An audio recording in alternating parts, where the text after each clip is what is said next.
many authors looking at what is happening in healthcare are saying that there's going to be a number of hospitals that are going to be closed down in the near future. We're going through a phase that's going to make everybody very uncomfortable. Hospitals are going to be uncomfortable, employees of hospitals are going to be uncomfortable, patients are going to be worried about it, physicians are certainly concerned, and that's a growth pain.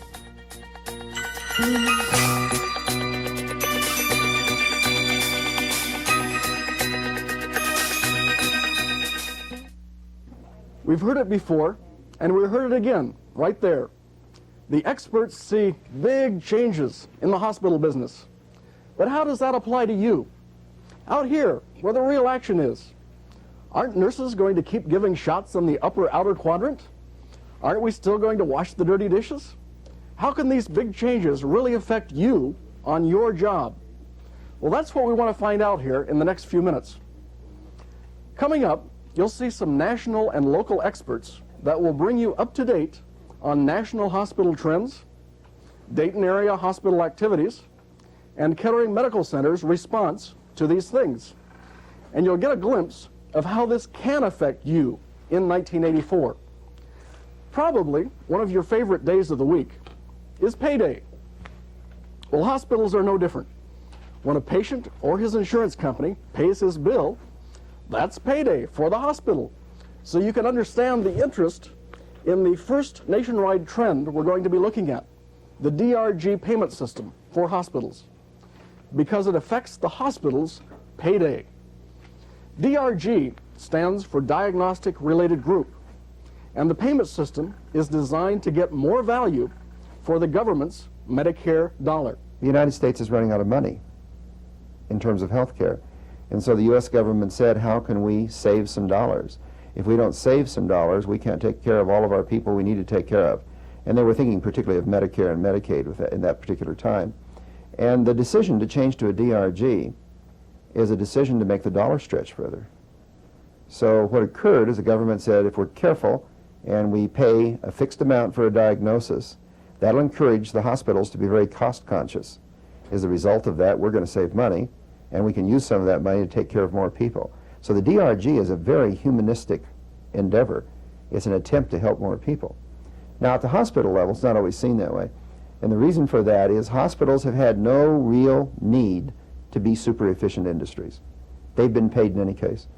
In the past, when a person came to a hospital, you simply did what needed to be done and sent the bill to Blue Cross or some third-party payer, and they paid it. Now we see a real change in that. We're going to be paid by diagnosis, which really means that all the costs you incur are your problem. So if you do anything that's not needed, or you do it inefficiently, you're not reimbursed for it anymore. When I was a hospital administrator, if my costs went up, I simply passed them through. I raised room rates. So did everybody else. Under the new system, can't do that. It means if your costs go up, you really have to say, can we do anything to bring those costs down? For the first time, we have a reason to be efficient. And you're going to see lots of productivity programs in hospitals in the next year. Okay, you heard it from the expert. When costs go up in the future, even for very legitimate reasons, there's no such thing as just automatically increasing rates. Studies show that under that system, Medicare would have gone bankrupt in just a few years. So the motivation behind the DRG system is to encourage hospitals to find new ways to make the Medicare dollar go farther. Improved productivity is one way to accomplish this. But many large hospitals located in declining areas will have a hard time doing this. Dr. Kaiser sees rough times ahead for such hospitals. What it really means is, in some cases, they're going to downsize a little. That says some hospitals are simply too big. They have too many people on the payroll, and they can't meet price competition with a bloated payroll. So there will be some downsizing. Now that makes employees nervous, and I think it probably should. I'm sure I would feel that way. What's the solution to that? The solution to that is for the hospital to move into new business lines, to diversify, to create new services to absorb those individuals. So what you're going to begin to see is innovation. And innovation and new services will pick up lots of people that would have been lost in the downsizing effort. Even at Kettering, we recently went through a similar process. when the emergency observation area was discontinued and the nurses transferred elsewhere to improve productivity. But notice that nobody lost his job due to this shift. And I think that's important. On a personal level, we don't mind a little turbulence, a little change, if we can feel confident that KMC as a whole will remain strong. One characteristic of a strong future hospital is that it will be part of a system, part of a family of hospitals. Increasingly, the future belongs to hospital systems. We used to think of the isolated hospital, and that hospital serving its community and being self-sufficient, autonomous. Now hospitals are all joining together. And it's clear that there are many advantages in doing that. There are advantages in purchasing, group purchasing. There are advantages in shared expertise. There are advantages in sharing capital. So the future belongs to hospital systems. And rather than thinking about a single hospital, we will now think about a hospital system and begin to ask, what role does this hospital play in the overall system? That's a very marked trend. KMC belongs really to two hospital networks, one the Adventist Health System and then the local Greater Dayton Area Hospital Association. In both of these we have varying levels of activity and varying levels of benefit. Now so far, we've been talking about keeping costs down and being efficient at our jobs. But the other side of the coin is that reimbursement systems of the future will reward hospitals that best meet the public's needs and achieve the highest occupancy levels. And that leads to the next concept that is sweeping through the nation's hospitals, and that is marketing. What marketing really means is responsive to the consumer's need. People confuse marketing with selling or hucksterism. Marketing simply says the hospital goes out and talks to patients. The hospital asks, what do you need? How can we better serve you? What are you satisfied with and what are you not satisfied with? So marketing says we'll be consumer-oriented probably for the first time in this country. And rather than having hospitals run for themselves, they're now going to run for the community. Rather than having the providers determine what should be done, consumers are going to determine more of what should be done. So marketing means to me that the products are going to fit the people better than ever before, because the people are going to have a chance to talk about the products. Marketing is a new venture for hospitals. Up until a few years ago, marketing was not really considered ethical by hospitals or physicians. That's rapidly changing.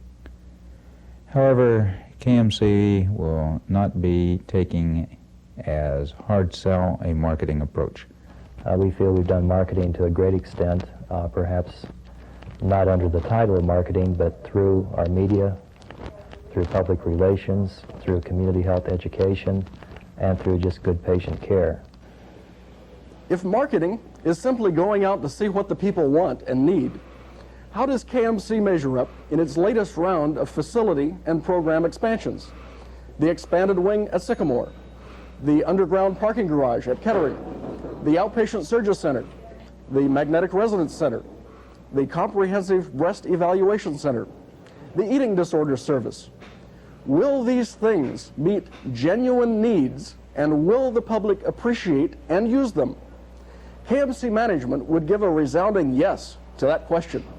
But in this brave new world, there are no guarantees. Take the magnetic resonance center, for example. This is a multi-million-dollar project that most scientists believe will bring revolutionary new diagnostic capabilities to the greater Dayton area. If it's a huge success, like they think it will be, then patients from miles around will benefit, and the machine will be paid for with ease. That is why marketing, in the broadest sense, is so important. A failure to understand the genuine needs in the marketplace could prove very costly in the current environment. Because of the costs involved in something like magnetic resonance, it's not practical for all the hospitals in Dayton to take that plunge. This is an example of specialization. Another example of specialization is the location of the area kidney dialysis center at Miami Valley Hospital. When a Kettering Hospital patient suddenly needs kidney dialysis while in the hospital, Miami Valley's program sends personnel and equipment over to help Kettering physicians pull that patient through the acute phase of that kidney failure. In the same way, Kettering Medical Center expects that Miami Valley physicians will be depending on the Magnetic Resonance Center at Kettering for its sophisticated diagnostic capabilities. That's specialization. I think specialization will become more popular for the simple reason that under a DRG system, you have to do what you do best. Things that you do not do well or that are not economical for you to do, you have a tendency to let someone else do. So it means that hospitals, to some degree at least, will tend to concentrate on those things that they do very well, have a large volume, and can do economically. And that means increasingly each hospital has to say, where's our place in the system? What kinds of things should we be doing and what kinds of things should we not be doing? There really won't be an emphasis that much on new programs in the future other than NMR. We will probably more be working on our current programs of emphasis and trying to improve those to a further degree. And these are ophthalmology, our open heart surgery program, neurosurgery, oncology, pulmonary medicine, and our rehab medicine programs. These are all areas that have been very successful for us in the past, and we feel that we can continue to expand and improve upon these. So what's happening now is the market's beginning to settle out, and hospitals will begin deciding, well, this is our forte, this is what we should do, and we'll let the other hospitals in town do some other things. So there will be more specialization.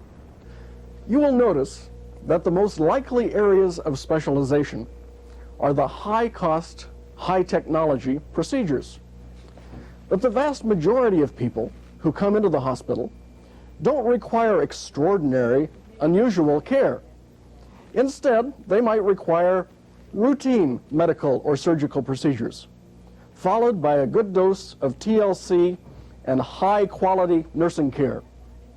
These patients are now the target of some healthy local competition.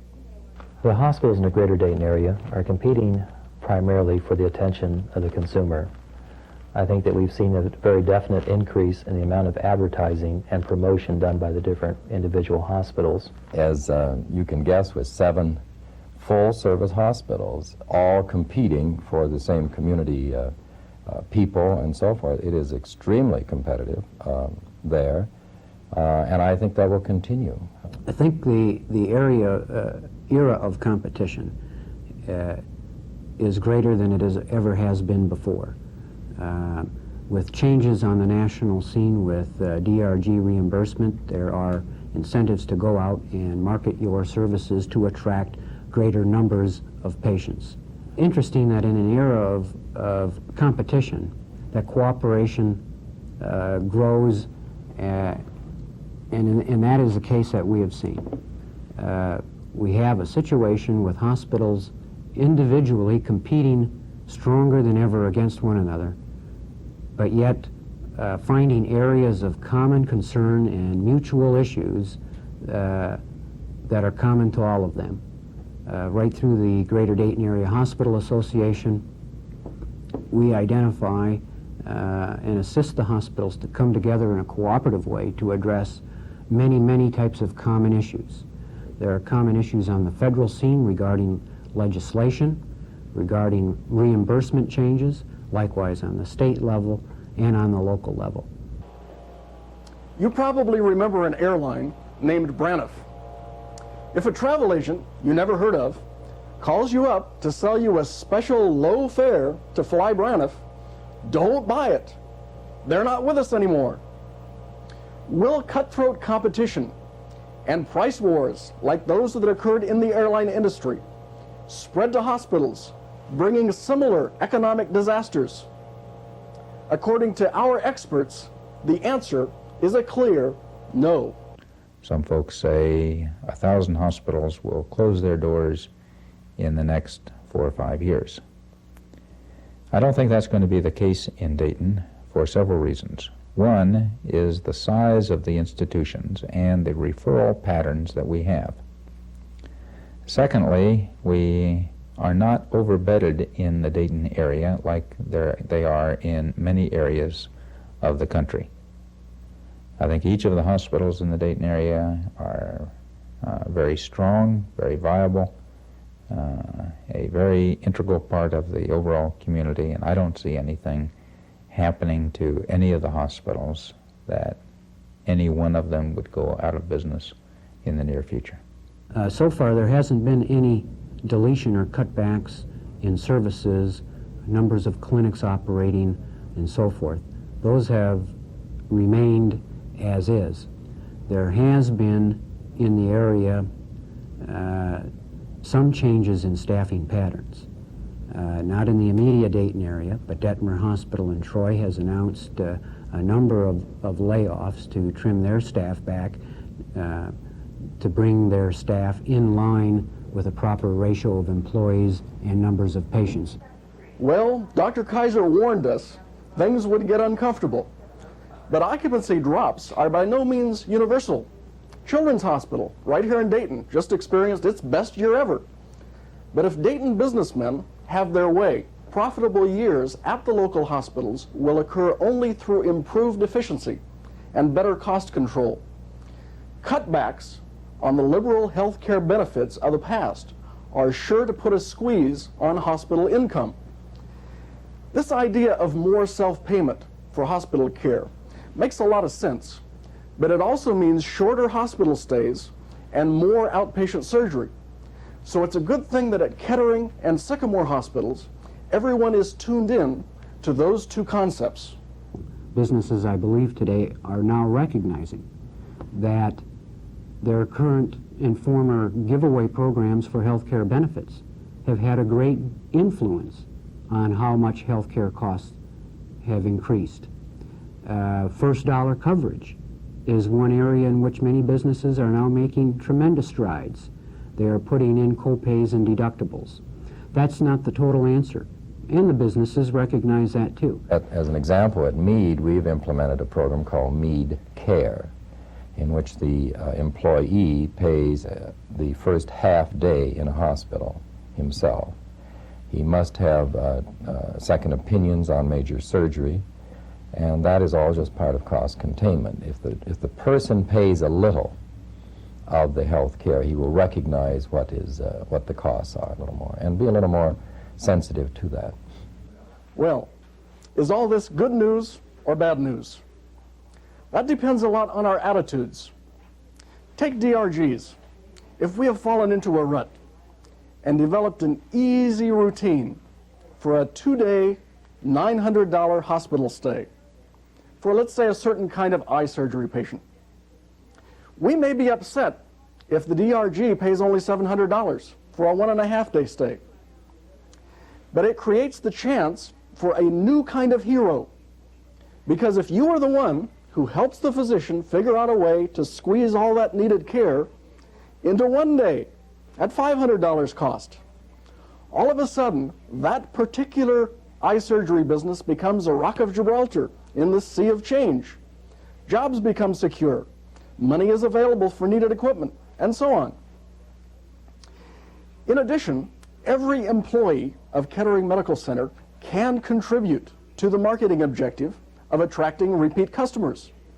I think Walt Disney pioneered this idea that every person in the company, no matter what his job, should smile and be helpful to the customers whenever he sees them. In the hospital environment, the same thing will apply. We will all become marketers, whether we work for Paul Grossi's department or not. So whether you are helping attract customers or whether you're efficiently doing your everyday job in such a way as to give good value to those customers, KMC's success will assure your success in 1984. I think the future looks very bright. In fact, we're all very optimistic about the future for Kettering Medical Center. We feel that we certainly have some of the best employees in the Dayton area, and they have shown in the past that they are very good workers and certainly have put us in a position of having a good reputation for giving fine patient care. When we get on the other end, people are going to like this new system. Why? Care is going to be less expensive. It's going to be higher quality overall. It's going to be more convenient. And it's going to be much more customer or patient oriented than it is now. So I tell people, hang loose, hang on. We're moving through a big change period. On the other side, you're going to like what you see.